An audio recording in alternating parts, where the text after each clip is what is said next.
Dikatakan tafakkur sa'ah khair min ibadah sanah. Bertafakkur satu saat, bertafakkur sejenak bertafakkur, sejenak merenung, itu lebih utama daripada ibadah setahun. Assalamualaikum warahmatullahi wabarakatuh. Berjumpa kembali dengan channel Nasihat Islam. Semoga apa yang disajikan bermanfaat bagi kehidupan kita dunia dan akhirat. Jangan lupa bersyukur alhamdulillahirrabbilalamin dan membaca salawat Allahumma sholli ala Muhammad wa ala ali Muhammad. Selamat menyimak, semoga bermanfaat. Bismillahirrahmanirrahim. Alhamdulillahirabbil alamin. Allahumma sholli wa sallim ala sayyidina Muhammadin miftahi babi rahmatillah adada ma fi ilmillah salatan wa salaman daimaini bidawami mulkillah wa ala alihi wa sahbihi. Assalamualaikum warahmatullahi wabarakatuh. Kita akan lanjutkan kajian dari bab sebelumnya. Bab sebelumnya kita masih di awal surat yang ditulis oleh sang murid kepada Imam Ghazali rahimahullah, dan kita membahas dua hal. Yang pertama, kita telah membahas tentang keutamaan khidmah atau melayani ulama, melayani guru. Kemudian yang kedua, keutamaan, kemuliaan orang yang memberi nama anaknya Ahmad atau Muhammad, atau orang yang mempunyai nama Ahmad atau Muhammad. Kita akan lanjutkan pada bagian selanjutnya dari kitab ini. Semoga Allah berkati kita semua. Bismillahirrahmanirrahim. I'lam anna wahidan minal talabatil mutaqaddimin lazama al-khidmat al-syekh al-imam Zainuddin Hujjatul Islam Abi Hamidin Muhammad ibn al-Ghazali rahimahullah, washtaghala bi tahsili wa qira'atil ilmi alaih hatta jama'a min daqaiqil ulumi wastakmala fadailan nafs. Dikatakan oleh murid yang menulis buku ini, menulis surat ini, bahwasannya salah seorang dari murid terdahulu Imam Ghazali yang tekun belajar kepada Imam Ghazali, melayani Imam Ghazali, khidmah kepada Imam Ghazali, wastaghala bitahsil. Murid ini betul-betul menyibukkan diri untuk mendapatkan ilmu dengan mengamalkannya, menghafalkannya, baik ilmu zahir maupun ilmu batin. Hatta jamaah min daqaiqil ulum. Dia menguasai bukan sekedar ilmu yang zahir, tapi sampai ilmu-ilmu yang detil, ya, ilmu-ilmu yang mungkin jarang dibahas orang. Murid ini sudah mempelajarinya. Wastakmala fadailan nafs. Dia telah berusaha semaksimal mungkin menyempurnakan, ya, jiwanya agar menjadi mulia. Hal-hal yang membuat jiwanya menjadi mulia. Dia mendidik hatinya agar bersih. Ya, dia mendidik jiwanya agar bisa layak mendapatkan cahaya ilahi. Fadailan nafs. Hal-hal yang membuat jiwa itu jadi mulia dipelajari dan diamalkan. Artinya murid yang satu ini bukan sembarang murid. Murid ini alim, murid ini soleh, murid ini ahli ibadah. Nah, pada perjalanannya sang murid merasakan kegalauan, ya, kegalauan karena dia orang yang alim, dia orang yang pandai, dia orang yang mengerti apa yang harus dilakukan untuk menuju Allah Subhanahu wa taala. Thumma innahu tafakkara yawman fi hali nafsihi wa khatara ala balihi faqala. Kemudian kata penulis muqaddimah buku ini, thumma innahu, kemudian suatu hari, tafakkara, sang murid tafakkur, ya, tafakkur tentang kondisi dirinya.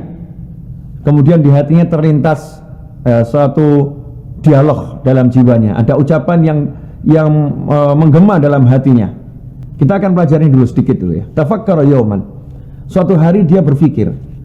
Buah pikirnya satu hari ini menjadi karya yang besar nih, Ayyuhal Walad. Karya Ayyuhal Walad ini karena sang murid mau merenung sesaat, ya, mau diam sejenak berpikir. Makanya dikatakan tafakkur sa'ah khair min ibadah sanah. Bertafakkur satu saat, bertafakkur sejenak bertafakkur, sejenak merenung, itu lebih utama daripada ibadah setahun. Ya, contohnya ini, seorang orang yang alim, orang yang soleh, dia merenung tentang dirinya, hasil renungannya itu membuahkan karya dari seorang ulama besar, yaitu Imam Ghazali rahimahullah. Dan banyak karya-karya besar di jagat raya ini karena orang yang mau merenung. Karena itu ikhwani rahimakumullah, mari kita diam sejenak, kita renungkan kondisi diri kita, umur kita sampai saat ini, apa yang sudah kita hasilkan, apa yang sudah kita lakukan. Kita ini menuju akhirat, ya, menuju alam yang di situ hanya ada dua, bahagia atau celaka selama-lamanya.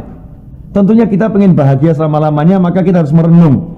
Ya, kalau ulama mengajarkan tiap hari sempatkan untuk merenung. Sesaat sebelum tidur atau bangun di tengah kegelapan malam, merenung walaupun cuma sebentar.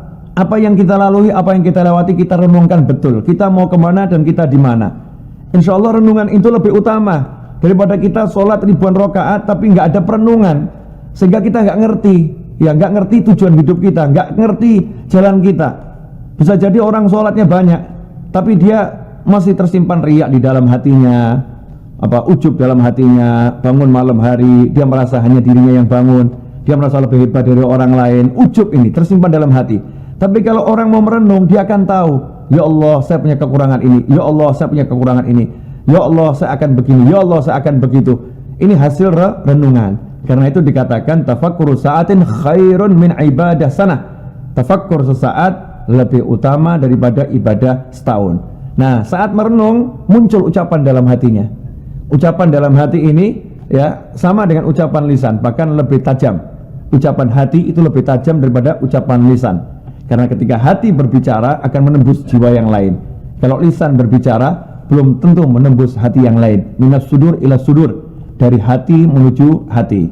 Karena itu dikatakan orang kalau hatinya berbicara, sebetulnya lisannya juga berbicara. Makanya dalam majlis kita disuruh diam. Diam itu artinya betul-betul diam, hatinya juga diam mendengarkan. Karena ada orang yang lidahnya nggak bergerak, diam, tapi dia nggak mendengarkan, hatinya berbicara sendiri. Ini namanya belum diam, itu masih bicara. Kalau di majelis ilmu kita belajar kepada orang lain, duduk bersama orang tua, mendengarkan ucapannya, dengarkan dengan hati dan dengarkan dengan telinga, sehingga betul-betul tidak ada yang berbicara kecuali lawan bicara. Faqala, kemudian sang murid ini berkata dalam hatinya, inni qara'tu anwa'an minal ulum. Saya udah baca banyak ilmu. Anwa'an minal ulum, berbagai jenis ilmu. Fikih, tasawuf, tafsir, balaghah, nahwu, sharaf, ya, ilmu macam-macam yang ada dalam agamanya Allah Ta'ala sudah dipelajari. Wa saraftu ray'ana umri ala ta'allumiha wa jam'iha. Dan saya sudah mencurahkan segenap umur saya untuk mempelajarinya, wa jam'iha, dan mengumpulkan ilmu tersebut. Karena orang dulu mau dapat ilmu itu tidak mudah. Ya, cari ulamanya jauh, kadang ulamanya tinggal di atas gunung, ya kadang di tengah hutan. Dulu belum ada buku yang dicetak, buku masih ditulis tangan, kadang hanya dapat satu jilid dari sekian jilid yang dimiliki orang-orang, kadang dapat dari fulan satu jilid, kemudian menyalinnya dari fulan satu jilid dan menyalinnya, menulis dengan tangannya sendiri. Nggak mudah. Kalau kita ingat Imam Syafi'i rahimahullah, bahkan beliau itu menulis ilmu dari pecahan-pecahan tembikar, ditulis di tembikar-tembikar itu, pecahannya itu, pecahan genting dan sebagainya, ditulis di situ ilmu. Belum ada kertas banyak, kertas masih mahal, kemudian buku juga belum dicetak. Nggak mudah bagi orang terdahulu untuk mendapatkan ilmu dan mengumpulkannya. Tapi beliau rahimahullah punya semangat yang luar biasa. Wal ana yanbaghi an a'lama, kata sang murid, sekarang ini saatnya aku harus mengetahui ayyanau'iha yanfa'uni ghadan wa yu'annisuni fi qabri. Mana ilmu yang nanti manfaat untukku dan mana ilmu nanti yang bisa menjadi teman yang menyenangkanku di kubur. Masya Allah, ini perenungan yang harus kita lakukan. Perbuatan kita ini yang mana yang akan manfaat di kubur nanti. Ya saat kita sendiri, tidak ada teman, sendirian menghadapi alam yang begitu luas, mana amal yang akan menjadi manfaat buat kita, mana ilmu yang nanti bisa menemani kita dan menyenangkan. Karena ada yang menemani tapi menyeramkan, menemani tapi menakutkan di kubur itu. Mana yang akan menemani dan menyenangkan kita? Ini harus kita renungkan, saudara-saudara dimuliakan Allah Subhanahu wa taala. Jangan sampai kesibukan kita, diam kita, gerak kita, harta kita, ilmu kita, perbuatan kita, naudzubillah min dzalik, bukan menjadi teman yang menyenangkan, tapi teman yang akan menyiksa, teman yang akan menyeramkan, teman yang akan mengganggu kita di alam kubur. Naudzubillah min dzalik. Semoga Allah Ta'ala menyelamatkan kita semua dari teman yang seperti itu. Nah, ini sang murid merenung, mana ini ilmu yang manfaat? Ya, mana ilmu yang manfaat? Karena ilmu itu kalau nggak manfaat bahaya. Sampai-sampai baginda Muhammad SAW sendiri berdoa, Allahumma inni a'udzubika min ilmin la yanfa. Ya Allah, aku berlindung kepadamu dari ilmu yang tidak bermanfaat. Wa ayyaha la yanfa'u hatta atrukahu. Mana ilmu yang tidak manfaat, saya akan tinggalkan ilmu tersebut. Ini kalau ada kerjaan gak manfaat, tinggalkan, cari kerjaan yang manfaat. Ya, kalau ada cita-cita gak manfaat, tinggalkan, cari cita-cita yang manfaat. Apa itu manfaat? yang bisa membuat Anda senang di kubur, yang buat kita senang di kubur, yang buat kita selamat di kubur, itu yang manfaat. Kalau nggak bisa membuat senang, nggak bisa buat kita tentram di alam kubur, semua itu tidak manfaat. Kama qala Rasulullah sallallahu alaihi wasallam, Allahumma inni a'udzubika min ilmin la yanfa', sebagaimana telah disampaikan oleh baginda Muhammad SAW dalam hadis yang diriwayatkan oleh Imam Muslim, ya Allah, aku berlindung kepadamu dari ilmu yang tidak bermanfaat. Fastamarrat lahu hadhil fikrah, renungan sesaat tersebut ternyata terus tidak hilang dari hatinya, ya, tidak hilang dari jiwanya. Hatta kataba ila hadratis Syekh Hujjatul Islam Muhammadin Al-Ghazali rahimahullah istifta'an wa sala anhu masailah wa tamasa minhu nasihatan wa du'a. Sang murid kemudian menulis surat kepada Imam Ghazali. Ya, untuk apa? Untuk menanyakan berbagai permasalahan yang dia temukan dalam perjalanannya mencari ilmu ini. Dia tulis beberapa soal-soal wa tamasa minhu nasihatan wa du'a, dan dia minta nasihat serta doa dari gurunya, dari Imam Ghazali. Qala, sang murid berkata, wa in kana musannafatus syekh kal ihya'i wa ghairihi tashtamilu ala jawabi masaili. Meskipun sebetulnya karya-karya Imam Ghazali seperti kitab Ihya Ulumuddin sudah menjawab, ya, sudah menjawab pertanyaan-pertanyaanku, sudah menjawab.